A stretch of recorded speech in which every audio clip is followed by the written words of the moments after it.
If you're using ChatGPT as your therapist, you're going to want to know whether the information it's providing to you is safe, whether it's accurate, and whether it's actually useful and effective in improving your mental health. Luckily, I'm here to help you answer that. My name is Nevern. I'm a clinical psychologist. I work with professionals and leaders to help them improve their mental health, get out of a state of stress and burnout and so on. And today I'm putting ChatGPT to the test.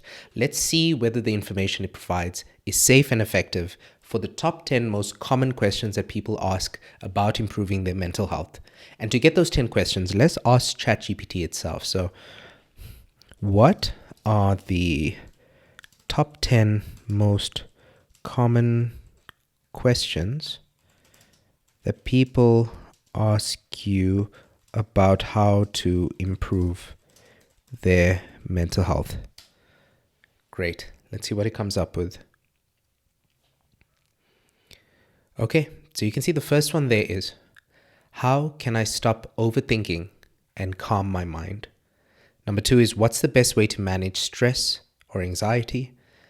Number 3 is, how do I boost my self-esteem and confidence? Number 4 is, how do I stop procrastinating and get motivated? Number 5 is, what are some daily habits or routines that improve mental health? Number 6 is, how do I stop comparing myself to others and feel more content?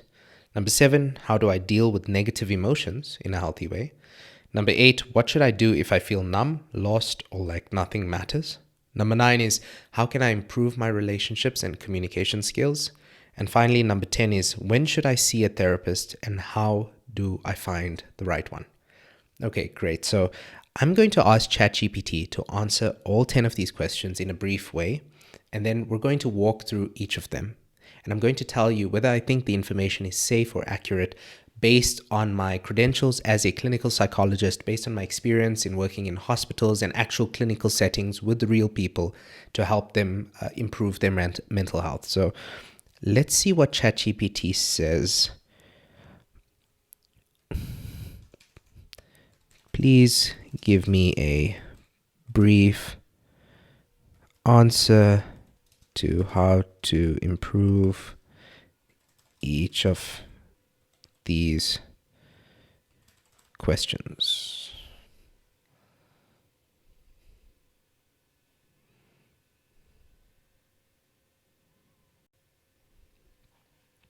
Okay, so we're going to start with question 1. How can I stop overthinking and calm my mind? This is what ChatGPT says. Shift attention to the present.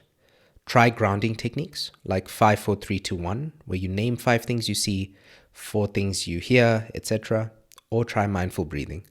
Overthinking often fades when attention moves from thoughts to sensory experience.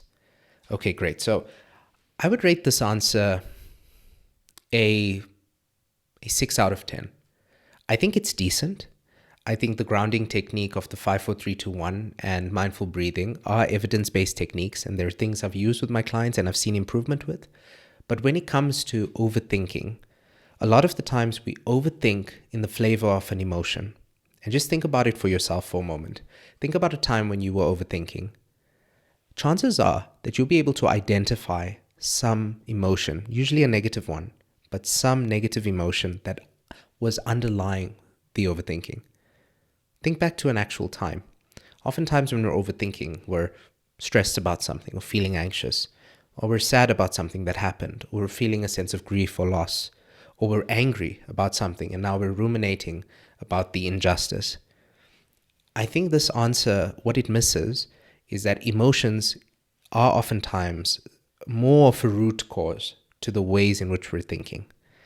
But with that being said, these are very practical ways to deal with ChatGPT, and to be fair about it, these are techniques that are evidence-based and that it could fit into a brief answer. So for this question, I'd give it a 6 out of 10, perhaps a 7 out of 10 if we're being a bit more lenient with it. In terms of the safety of the information, I think it's totally safe to go with this. Question 2.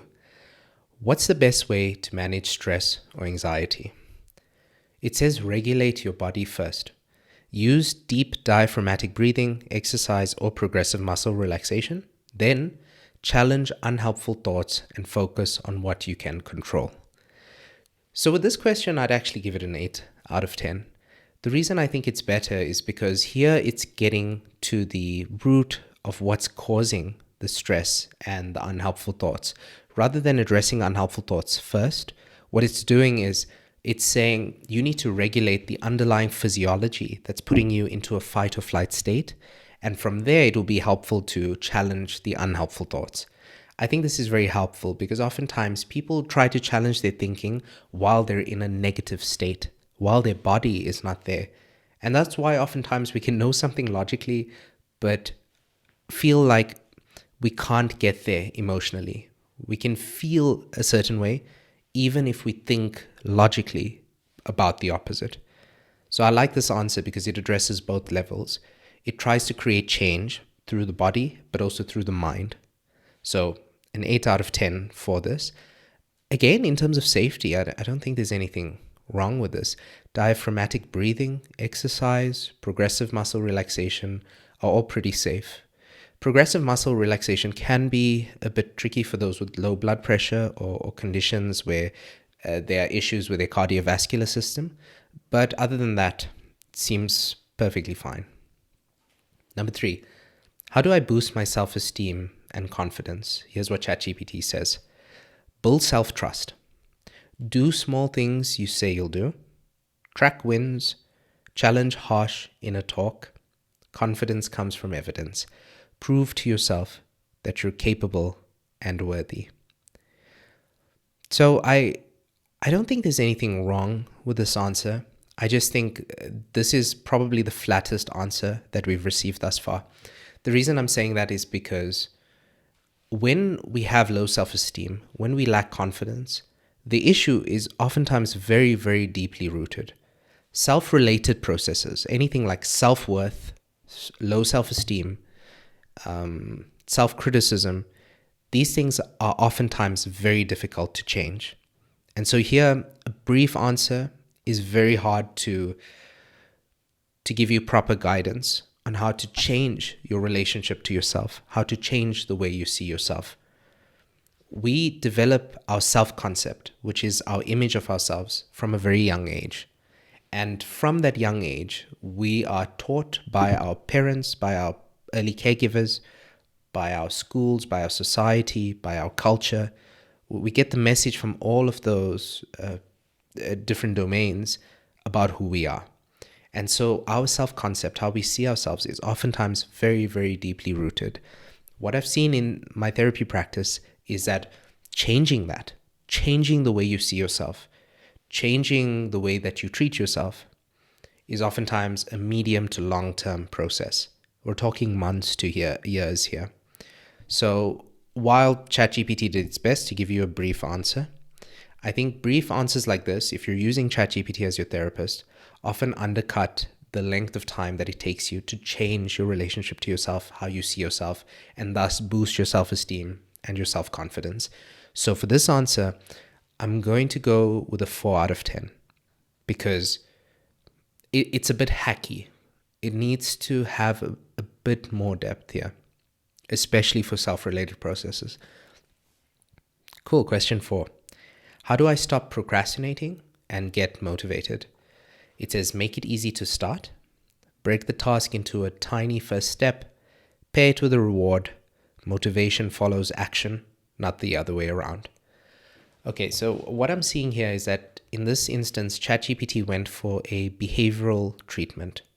It's focusing on the behavior, what you can do practically to stop procrastinating and to get motivated. You see it in the fact that it's trying to make it easy to start the behavior. It's trying to break the task into a tiny first step, which is also action-oriented. It's about the behavior. It's saying pay it with a reward. The idea of using rewards to change your behavior comes from a school of thought in psychology called behaviorism, which focuses on behavior. And again, it says motivation follows action, not the other way around. So what you can see in this answer is that there's a big emphasis on behaviorism, the idea that we should focus on our behaviors, that we should change those. The problem here with this response is that oftentimes when people are procrastinating, the very issue is the fact that they are struggling with the behavior. And newer research is showing that when people procrastinate, what's actually going on is they're not avoiding the task, they're avoiding an emotion. So there's a bit of depth here that ChatGPT isn't quite tapping into. There's a bit more emerging and solid research about the fact that if you're procrastinating, you're avoiding an emotion. So there's an emotional aspect to this, whereas ChatGPT focused on the behavioral aspect. This could also be the nature of what we're dealing with. I mean, ChatGPT is not a feeling thing. It's not an emotional being. And I think that's where therapy can be more helpful. And a therapist, a real life human therapist, can be more helpful than ChatGPT in the sense that a real therapist knows what it's like from the inside out, what it's like to feel that you are a human being.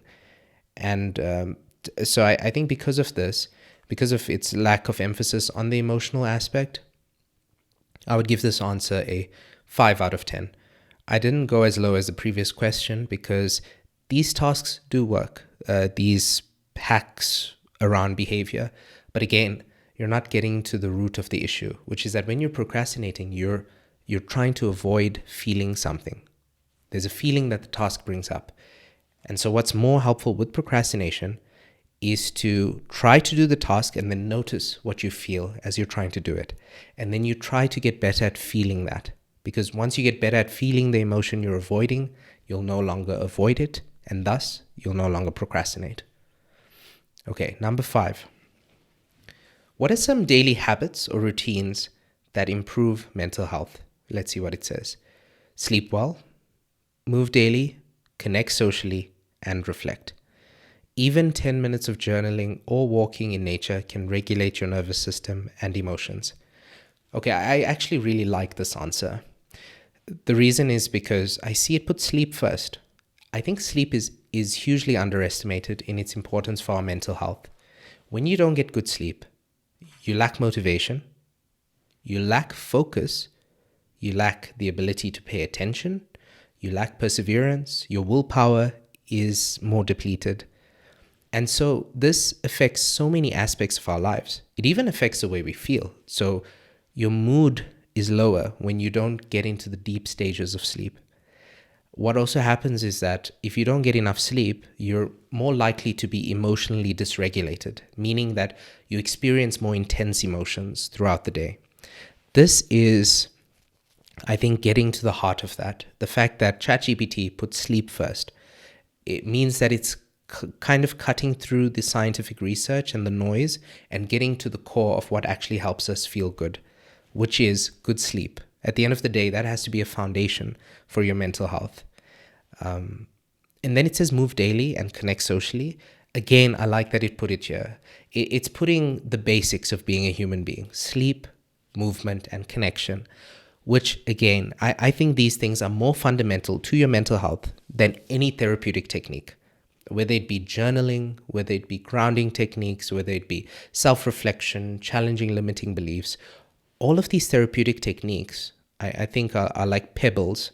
And these things, sleep, movement, and connection, these are boulders. These are boulders of mental health. So extremely important. I love that it put it there, but I also like it that it gave you something practical to do, like 10 minutes of journaling or walking in nature, which definitely regulates your nervous system. The only thing I would say here is that with journaling, you have to be careful. Journaling can sometimes become an exercise in rumination rather than healing, meaning that you're journaling in the same unhelpful way in which you're thinking. You're kind of just repeating the same unhelpful negative thought patterns now on paper. Journaling should not be about repeating cycles and patterns that are keeping you stuck. Journaling should feel new. It should feel fresh because it's supposed to break a pattern. It's supposed to create something new, some new possibility. So that's the only thing I would have some caution with in terms of the safety here. But other than that, I think this answer gets a 9 out of 10 for me. Cool, let's go to the next question. How do I stop comparing myself to others and feel more content? This is what ChatGPT says. Compare yourself to your past self, not others. Limit social media. Focus on your values and what makes life meaningful to you, not what looks good externally. I'm not a big fan of this answer, and I'll tell you why. Let's look at the first part. Compare yourself to your past self, not others. I think this is something you hear a lot in the self-help space. Compare yourself to who you were yesterday, not to other people. And it is a step in the right direction, but it doesn't quite get you there. The reason I say this is because in my therapy practice, what I've seen people do with this motivational phrase is they use it as a reason to criticize themselves. And it assumes also that you'll be better each day. This idea that you should compare yourself to your past self makes you constantly assess, am I progressively going up and up and up? And while the quote doesn't directly say that, that's how a lot of people interpret it. They interpret it as, okay, if I start comparing myself to myself, I need to be better than yesterday, and then better and better, and I just need to keep improving, and I just need to keep going up. So they expect this linear model of improvement. But oftentimes what you see, especially with changing your psychology and your mental health, is that it's not a linear improvement that just goes up over time. It's a bit more wavy and curvy, and it's a bit more zigzaggy, but the trend is upward. And I think that's what's important for people to understand, is that sometimes there'll be seasons in life where you won't be better than the past self. And that's also okay if you take the context into account. Look at the context. Did you lose a loved one recently? Are you going through a breakup? Did you lose your job? Is your health doing badly at the moment? These contextual features are very important, and they should be taken into account if you're not seeing the linear progress. So while this quote is a step in the right direction, it is better to compare yourself to yourself rather than other people. You still have to take it a step further and understand that that doesn't mean you'll be better than yourself after each day. What it does mean is that you use yourself as a frame of reference, as a baseline, and you try to outdo yourself. I think that's very healthy. The second part, limit social media, I think is very good. There's lots of solid research to show that the more you use social media, especially platforms like, I think it's Instagram is probably the worst. Facebook is kind of bad as well. The more you use platforms like that, the more likely you are to compare yourself and have lower self-esteem. So it increases anxiety, depression, and lowers self-esteem, which is not good.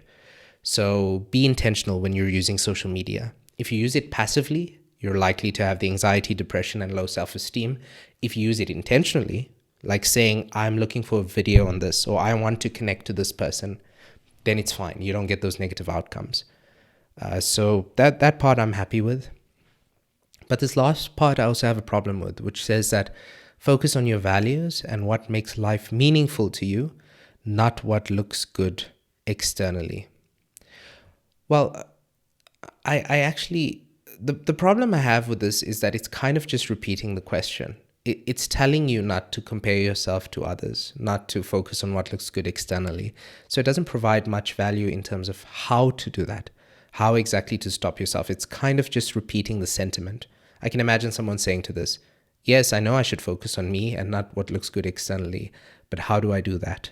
So because of this, I would rate this question, this response to the question, a 5 out of 10, or perhaps a 4 out of 10 actually, because it's just the limit social media part that I'm entirely happy with here. Okay, question 7. How do I deal with negative emotions in a healthy way? This is what ChatGPT says. Feel it, name it, express it. Emotions are messages, not threats. Let them come and go like weather. Journaling or talking helps release them. Okay, I think this is overall a very good response. I think we live in a society where emotions aren't expressed enough. As a society, I think in general, we tend to over-repress rather than over-express. So I think this message helps correct that. And it's totally correct. Emotions are messages. They're not threats. The only thing I would add to this is that I don't believe that every emotion should be felt deeply and that every emotion should be expressed. Sometimes we have emotions that are just toxic to us. For example, shame. Shame is an emotion that you don't want to chronically feel on a daily basis because it just makes you hate yourself more and it can actually give you a false impression of who you are. So something like shame is actually dangerous to feel all the time. There's a lot of good work in that in emotion-focused therapy, which is something you should look into if you feel a lot of shame. But an emotion like that, it's not helpful to just chronically feel it. You should actually challenge it to some degree. And then when it comes to expression, I don't think every emotion needs to be expressed. Sometimes, for example, you might be triggered with your partner about a specific trait of theirs, but it may be the case that you're being unfair toward them by being triggered. You have some unfair belief about them or some unfair assumption. The way you're seeing the situation is unfair, and that leads to you feeling triggered. Now, if you express that each time you feel triggered and each time you feel angry or upset with them, it might not be that helpful. It might be better for you to monitor that on your own and slowly heal that part of you. Think about why you're seeing the situation in this way, to take it to therapy. Because what I oftentimes see with couples is that over expressing that each time it happens actually deflates the other partner. It makes them despondent. It makes them feel like they're always going to be criticized or that nothing they're doing is helpful. In moments like that, if it's not helpful to express it, it's okay to not do it as long as you're working on it, as long as you're trying to heal that emotion in time. It's okay for the partner to know that that's a trigger for you, but in terms of expressing it each time, sometimes that can be counterproductive to the relationship because it makes the other partner a bit sore each time that's brought up. So you have to think about how it's working within the dynamic in terms of expression. So feeling emotions and expressing them are actually a bit more complex, a bit more nuanced than most people think. And I think ChatGPT is reflecting that lack of nuance and that lack of context sensitivity. So here for question 7, I'm happy with it. And so I would rate it a 6 out of 10. I just deduct those 4 points because it's actually a bit more subtle than this response says. Cool, question 8. What should I do if I feel numb, lost, or like nothing matters? This is a very deep existential question, so I'm interested to see what it says. This is what ChatGPT says. Reconnect with meaning through small actions. Try things you used to enjoy, volunteer, talk to someone. Often action reawakens emotion. I really like this response because I think when people feel numb, lost, or like nothing matters, they've often gone into their own cocoon. They're no longer speaking to new people. They're no longer meeting new people. They're no longer trying new activities. They're no longer getting outdoors. They're no longer trying new things.